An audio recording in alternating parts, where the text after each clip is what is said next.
Oui, les philosophes des Lumières, c'est les grands philosophes du XVIIIe siècle, Condorcet et d'autres. Quand ils parlent du progrès, ils parlent d'un bénéfice pour le genre humain, c'est-à-dire pour l'humanité en entier. C'est-à-dire que, aussi bien spatialement, au travers de l'espace, que temporellement, ça va progresser. On va améliorer notre condition au cours du temps, mais aussi on va propager les résultats du progrès ici, ailleurs. Ça a d'ailleurs été un des arguments de la colonisation. On apporte le progrès dans des zones où il n'a pas eu le temps de naître par lui-même. Bon.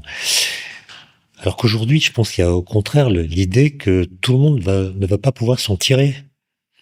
Et si vous regardez les discours des technoprophètes américains, Elon Musk, par exemple, dont on parle beaucoup, Peter Thiel et d'autres, en fait, c'est des discours de survivalistes. C'est-à-dire, c'est des gens qui font semblant de donner à l'idée de progrès l'occasion d'une rédemption. Ils veulent réhabiliter l'idée de progrès. Mais en fait, ils pensent que l'humanité, elle est condamnée.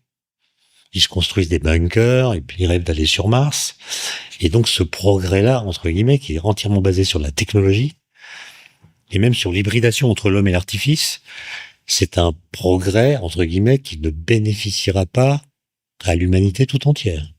On va pas transporter l'humanité sur Mars.